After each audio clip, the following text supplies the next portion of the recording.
أعوذ بالله السميع العليم من الشيطان الرجيم. بسم الله الرحمن الرحيم. الحمد لله رب العالمين، والعاقبة للمتقين ولا عدوان إلا للظالمين، والصلاة والسلام على عبده ورسوله محمد وعلى آله وصحبه ومن اتبعهم بإحسان إلى يوم الدين. Të dashur dhe nderuar vëllezër e pranishëm e këtë xhami, vazhdojmë me shëtitjet tona në kopshtin e burrave të mirë, në mësimet dhe leximet që i marrim nga ky libër, të cilin e lanë trashëgimi njëri prej kolozëve të Islamit, librin me titull Riyadu Salihin, të cilin e la pas vete Imam Neveviu rahimullahu taala, libër të cilin e mbushim ajete nga Kurani fisnik dhe hadithet e pejgamberit sallallahu alaihi wasallam, me dëshirë dhe synim që ato ta përcjellin besimtarin gjatë gjithë jetës së tij, që nga fillimi i udhëzimit e deri në vdekjen e tij. Allahu i madhëshëm e shpërbleft këtë imam për mundin dhe angazhimin e tij, i ngrit gradat në xhennetin e lartë të Firdausit, dhe këtë dije të madhe që e la pas vete e bëft dije të dobishme nga e cila përfiton i gjithë ummeti, që nga fillimi deri në fundin e tij. Të dashur, jemi në kapitullin e 80 me radhë që nga fillimi i librit, kapitulli që flet për detyrën që kanë muslimanët për t'u bindur të parëve të tyre kur ata nuk urdhrojnë në mëkat, dhe se ndalohet bindja ndaj tyre kur ata urdhrojnë në mëkat.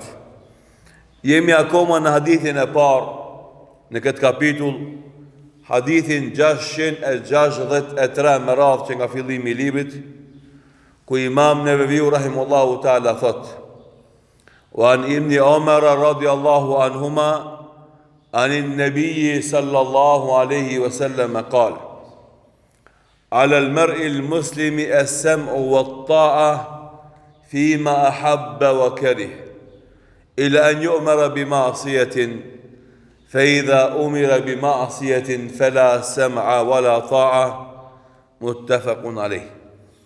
Narfan Abdullah ibn Omeri radiallahu anhuma, i cili thot se pejgamberi sallallahu alaihi wasallam ka thonë: se cili njeri musliman e ka detyrë dhe obligim t'i bindet të parit kur ai nuk urdhron në mëkat. Se cili njeri musliman e ka detyrë dhe obligim t'i bindet të parit në gjërat që i don edhe në ato që i urren, përveç se kur urdhrohet në mëkat. E kur urdhrohet në mëkat, atëherë as dëgjohet e as i bindet atij. Këtë hadith e transmeton Buhariu dhe Muslimi në 2 sahihat e tyre. Kemi kaluar shumë mësime dhe porosi që i kanë përmend dietarët musliman në lidhje me këtë hadith, dhe ne jemi munduar që të bëjmë paralele, krahasime mes këtyre mësimeve pejgamberike dhe realiteteve të tona në këtë kohë. Dhe jemi munduar që të zgjojmë vëmendjen e secilit musliman që t'jetë aktiv në ndryshimet shoqërore në vendin tonë, dhe se muslimanit nuk i takon t'jetë indiferent karshi asaj që ndodh me te, rreth ti dhe mbi te. Dhe në momentin që ti rrin indiferent, të tjerët e shfrytëzojnë situatën dhe rrethonat për të imponu agjendat e tyre. E s'ka dyshim se të gjithë, përveç një pakicës e muslimanëve, në agjendat e tyre nuk ja dojnë të mirën as fesë e as vatanit. Dhe nëse këto situata dhe rrethana, muslimanët, edhe ata pak prej muslimanëve që janë sinqert në kauzën e tyre për ngrit fjalën e Zotit dhe në kauzën e tyre për të shërbyer vatanin e tyre, atëherë nuk ka mundësi me prit ndryshim pozitiv në vendet tona. Ishim tek porosia dhe fjalimi legjendar të cilin e mbajti Ebu Bekri radiallahu anhu në momenti kur u caktua si khalif i muslimanëve. Aty mbetëm në 2 mësimet e fundit dhe aty ku mbetëm vazhdojmë me lejen dhe ndihmën e Allahut dhul xhelal. Ebu Bekri radiallahu anhu, pasi që besimtarët të zgjedhurit e muslimanëve, më të vjetrit, më të aftët, më të shkathtit, në tubimin dhe mbledhjen që kishin, e vendosën që Ebu Bekri radiallahu anhu të jetë khalif zëvendës i pejgamberi sallallahu alaihi wasallam dhe udhëheqës i muslimanëve. Dhe ja kumtuan këtë vendim Ebu Bekrit radiallahu anhu dhe ai e pranoi këtë detyrë dhe përgjegjësi. Dhe gjithë na duhet shohim kush është në mesin ton Ebu Bekri, kush i ka cilësit dhe vetit e tia, dhe ati t'ja japim komandën, ati t'ja japim pushtetin, ati t'ja japim emir lëkun dhe ajt në udhesh neve për para. E kur të kemi në mesin ton Ebu Bekra, atëre ajt duhet ta merë përsibe këtë përgjithësi, me të cilën fiton kënaqësinë e Allahut fillimisht, pastaj i përmbush nevojat e shoqërisë muslimane aty ku jetojnë ata. Ebu Bekri radiallahu anhu, megjithse pejgamberi sallallahu alaihi wasallam na ka mësuar të gjithëve që të mos e lakmojmë pushtetin dhe të mos e kërkojmë atë, ama në moment që dikush për muslimanëve të mençur e ka vendosur që ti duhesh me marr pushtetin dhe ti duhesh me udhëheq muslimanët, ti duhesh me pranu këtë përgjegjësi dhe me dhonë shërbimin tanë në përmbushjen e kauzave që i ki. Nga kjo pjesë du ta marrim një mësim shumë të rëndësishëm, i cili sot u mungon muslimanëve të xhamijave tona, juve që jeni këtu edhe mu. Shpeshere në këshillat e xhamijave kur flitet për ta zgjedh një antar këshilli xhamie, një kryetar këshilli xhamis, shumica e jon hezitojnë. Edhe i valla dikush tjetër.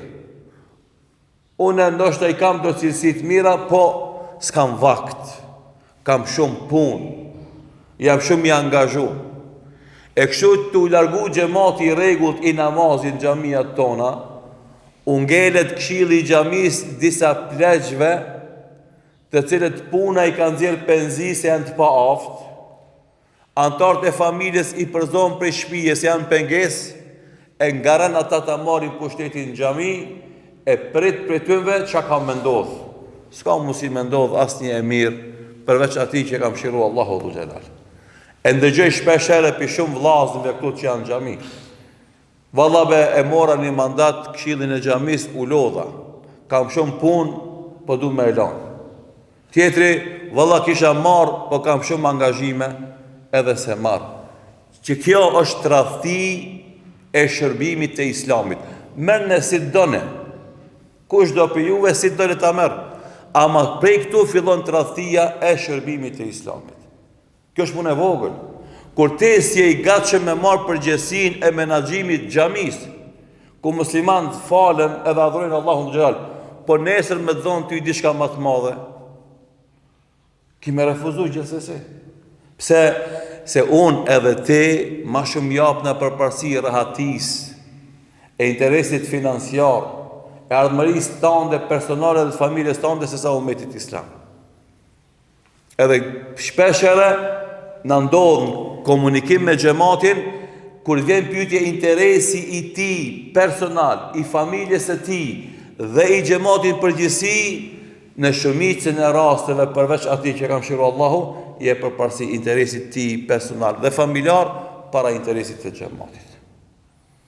E pastaj na dojmë ndryshim shoqërinë. Nuk ka mundësi me ndryshu gjendja e shoqërisë sonë nëse na hala jemi egoist dhe vetjak në përcaktimin e interesave tona. Flas për ne, vëllazëris, jam të fol për ata që janë jashtë, për na që këtu jemi në xhami.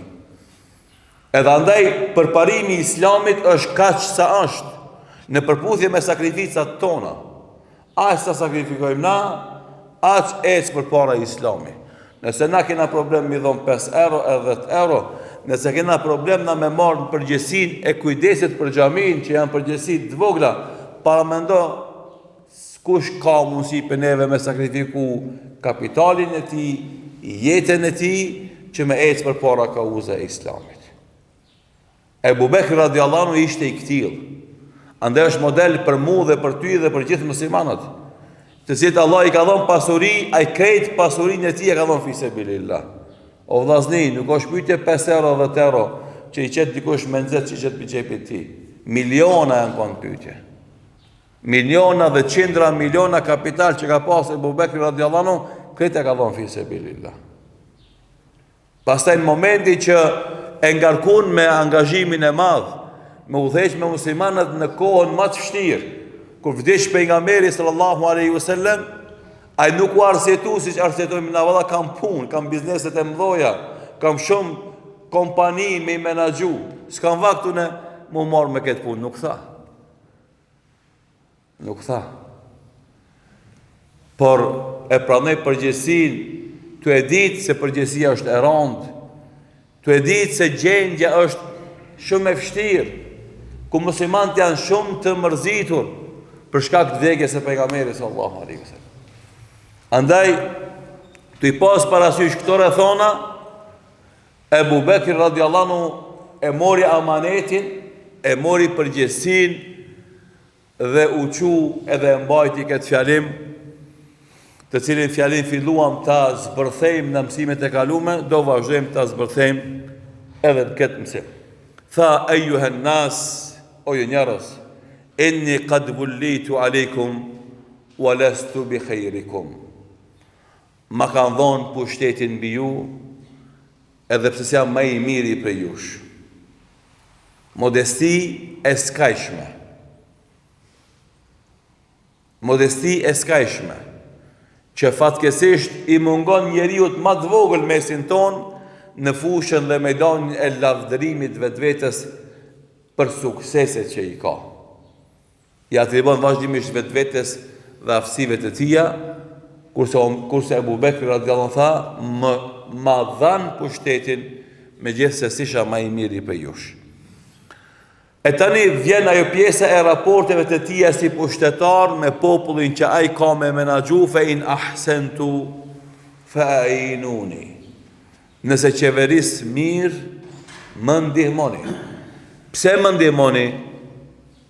Se populli shqiptare ka thonë një fjalë e cila është legjendare, është epike. Trimi mirë me shumë shok. Askush vet nuk mundet me amri. Askush vet nuk mundet me arrit. Ama nëse afron rreth teje burra të mirë, atër nuk ka vështirësi që nuk kalohet. Jo te vet, po te dhe shokët e tu. Andaj tha Ebu Bekri, fe in ahsentu fa ainuni. Nëse e qeveris mirë, më ndihmoni. U in asa'tu fa qawwimuni, e nëse gaboj dikun, më drejtoni. Kërkon qasje proaktive shoqërisë ndaj qeverisjes së tij. nuk kërkon qeverisja t'i bindet si mbyllazej ati, t'a pason në mënyrë të verbert atë.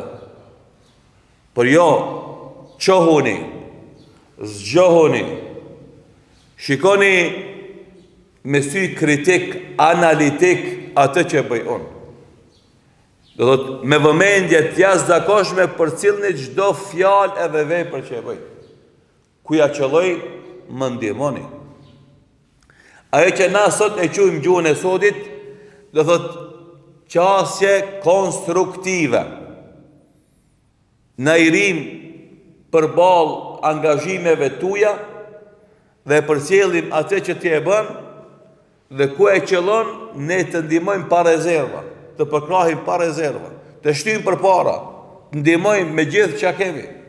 Por në momentin që gabon, nuk të shembim,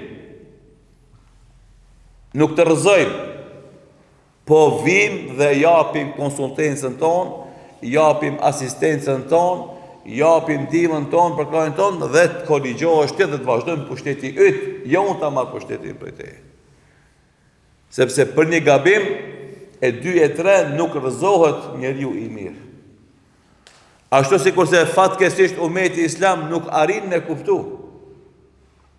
Shpesh herë muslimanët nga shpirti i ngushtë i tyre dhe dëshira e flakt për t'i përshpejtuar proceset e rimëkëmbjes së islamit dhe qeverisjes islame në botë, nuk i pëlqen asgjë që kanë arritur muslimanët pas shumë sakrificave. Dhe çdo kujt i gjejnë vërejtje, megjithëse ai s'ka kontribuar asgjë për X-in dhe Y-in për shteteve muslimane, ai nga vendi i tij, nga rahatia e tij, aty ku ai pin çaj e kafe dhe debaton, apo nga shtrati i tij që shkuan në rrjetet sociale, shet mend dhe jep kritika zhvillimeve të atyre shteteve të X-it dhe Y-it, duke menduar se prej tij varet ardhmëria e atyre shteteve, megjithëse është një anonimus i cili nuk ka vlerë as familjen e vet, e mos flasim më tutje. Mirë, po e merr guximin me fol për tema të mëdha. Dhe andaj, nga kjo na do të kuptojmë se kudo që kemi zhvillime të ndryshme shoqërore, të jemi pjesë konstruktive atyre zhvillimeve. Ku shohim gjëra të mira, t'i përkrahim pa rezervë dhe të ofrohemi me ndihmat tona. Dhe aty ku kemi vërejtje dhe gabime, t'i ofrojmë vërejtjet tona pa e shemë atë sukses dhe atë të rësi që është arritur aty. Pastaj tha, as-sidqu amana wal kadhibu khiyana. Dhe vërtetësia është amanet. Raporti i pushtetarit me popullin e tij duhet më ndërtu mbi sinqeritetin dhe vërtetësinë. Nuk ka hapësirë për gënjeshtra mes pushtetarit dhe qeverisë dhe popullit të tij. Ky raport fatkeqësisht sot në pjesën politike të shqiptarëve mungon. Nuk mund gjesh një politikan shqiptar i cili gjatë fushatave tia nuk rren. Po, fatkeqësisht jemi ngop me rrena dhe gënjeshtra të politikanëve shqiptar, të cilët vazhdimisht në fushatat e tyre elektorale parazgjedhore e mbushin eterin, ajrin me gënjeshtra të shumta, të cilave vetëm u kundërmon era e keqe që nga momenti kur e hapin gojën ata me fol.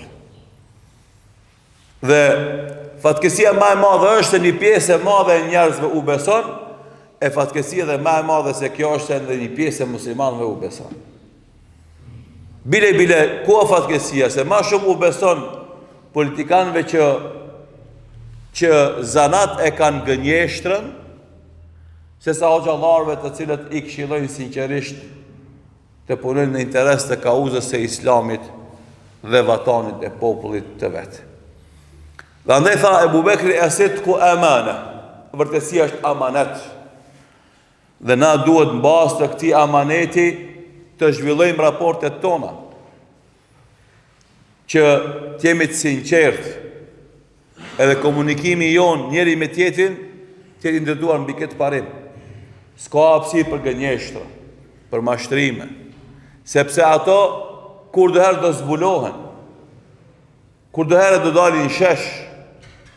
Ashtu sikur se tani me këtë zhvillim mediatik shifet deklarata që një politikan e ka thonë para 4-5 viteve, 6 viteve, 7 viteve, po edhe ma gjatë, edhe asaj që e thotë sot, edhe kuptohet kontradikta mes tyre deklaratave dhe shive qartë, sa ata nuk janë sinqert në atë që e flasin dhe thëjnë para popullit. Wal kadhibu khiyana, e nëse është e pranishme gënjeshtja në këto raporte, atër ka tradhti aty. E fatkeqësisht, përsëri e them, për mjerim edhe për dëshirë të ndryshimit, se shumica e politikanëve gjithë karrierën e tyre politike kanë të ndërtuar mbi këtë parim, parimin e gënjeshtës, e cila rezulton me tradhti ndaj kauzave, edhe asaj ndaj fesë, edhe asaj ndaj vatanit, ndaj vendit, shtetit, popullit tonë. E na i themi këto fjalë o vllazni, që të na të ndërtojmë një masë kritike, e cila duhet syçel, edhe në veprimet e tyre politike nuk do të niset nga njëjtat premisa që nisen ata. Mashtro, rrej, merr pushtetin dhe abuzon. Ne muslimanët duhet t'i ofrojmë këtij vendit, këtij popullit alternativën e vërtetë. Që piknisja jonë në politik nuk është që na të nisemi me mashtrime, me rrena, gënjeshtra, që të marrim pushtetin me çdo kusht, e pastaj të shohim intereset tona personale, ekonomike dhe financiare. E të bëjmë kapital dhe pasuri, që të bëjmë qejf, edhe pastaj të bredhim e shëtisim anën mban botës me kapitalin e vjedhur nga qeverisja jonë. E na fatkeqësisht kemi pa shembuj edhe të këtyre muslimanëve, që në vend se me ofru alternativë, ata janë bërë sikur se ata tjerët, dhe kanë kuptu pushtetin dhe politikën si mundësi për përfitime personale dhe pasurim personal. Edhe ky dallimi mes tij dhe atyre është vetëm se ky falet, ata nuk falen. Mirë, po përgjegjësia e këtij është më e madhe edhe te Allahu, edhe te njerëzit e atij tjetrit. Se spaku nuk e shfrytëzon fen për t'i mashtruar të tjerët që ta votojnë atë si opcion më të mirë, e kur në fundalin gjithë njësoj. Kush ka frikë Zotin edhe shpreson shpërblimin e tij dhe e din se ka me dhonë llogari para tij, do të jetë shumë i vëmendshëm në këtë moment kur ai ofron vetes si alternativë politike në vendin e tij. Pastaj vazhdoi Ebu Bekri radhiyallahu anhu, tha: "Wad-da'ifu fikum qawiyyun indi hatta ariha alayhi haqqahu insha Allah ta'ala." I doptin mesin tuj, është i fuqishëm të konë derisa t'ja sjell hakun e tij. Shifne, tani në zhvillimit tona shoqëror është e kundërt. Pushtetarët nuk i përfillin të doptit nevojtarët, ata që kanë dije, kanë kompetenca, kanë suksese, por nuk synojnë lavdin personal, nuk synojnë pushtetin, nuk dojnë të ngjyrosen me ngjyrat e partive që garojnë mes vete të e rrejnë dhe mashtru popullin. Por ai është besnik në amanetin që e ka marrë dhe mundohet të kryejnë këtë amanet me përgjegjësinë më të lartë mundshme. Këta s'janë interesant për politikant, sepse nuk janë militant partijak, sepse ata nuk i përkrahin pa rezervë të gjitha gënjeshtrat e kryetarëve të partive politike. Por ata e shohin me sy kritik çdo pjesë të ofertave politike të tyre. Ajo që është e mirë e përkrah dhe e shtyn përpara. Ajo që është gabim dhe gënjeshtër e kundërshton me argumente bindëse. E këta njerëz, ata nuk i përfillin. Atyre nuk i japin pozitat e duhura. Pse se nuk është militant partijak. Nuk merr ministrin me qeverisë ai që është më i afti brenda kuadrove të asaj ministrie, por ai që është më i nënshtrueshëm ndaj të parit të partisë. Ashtu ndodh edhe me drejtorat, ashtu ndodh edhe me sekretarat shtetëror, ashtu ndodh edhe me të gjitha pozitat kyçe në qeverisjen e shtetit. Bindja dhe besnikëria e tij ndaj partisë dhe të parit të partisë është argumenti më bindës për t'ia dhënë atij një ministri, një drejtori dhe një pozitë. E tash, i dobti nuk është qëllimi i dopt fizikisht apo ekonomikisht, po i dopt është ai që injorohet nga pjesa e politikbërjes dhe e mbajtëve të pushtetit, megjithëse është intelektualisht i ngritur, në karrierën e tij është i suksesshëm dhe gjatë periudhës së jetës së tij është treguar se është syçel dhe analizat e tij janë të pjekura. Mirë po, nuk është militant partijak.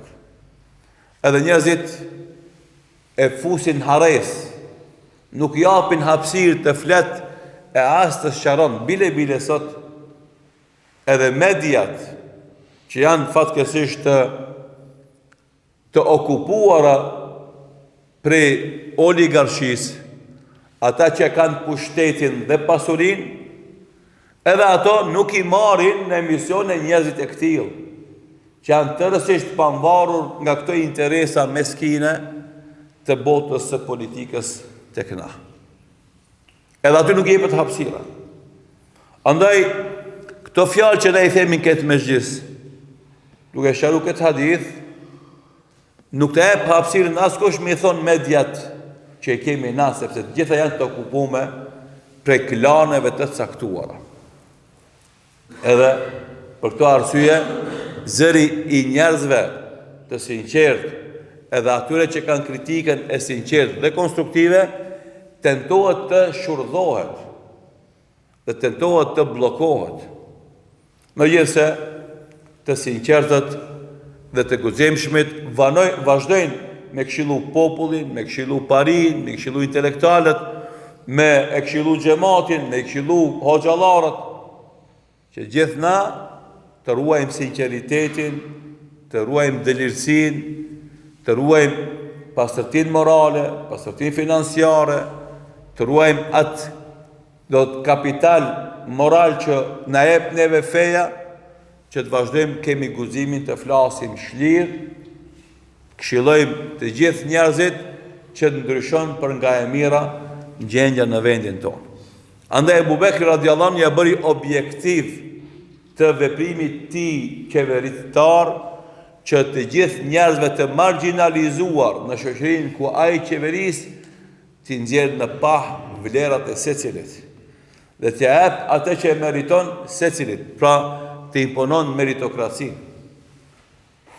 Rregull i cili fatkeqësisht mungon maksimalisht në qeverisjet tona, qoftë ajo tek na këtu në Maqedoni, apo ajo në Kosovë, apo ajo në Shqipëri, po gjithë Ballkanin përgjithësi. Edhe nëse nuk imponohet ky rregull nga gjithë ne, që le ta merr vendin e merituar ai që e meriton, atë ndryshimi jon nuk ka më ardhë shpejt. Pra, shifni tani çka thot: "Wal qawiyyu fikum dhaifun hatta akhidhu al-haqqa minhu insha Allah." Dhe i pushtetshmi në mesin tuaj është i dobt tek unë, dhe sa të marr hakun prej tij që va ka marrë të tjerë vaj.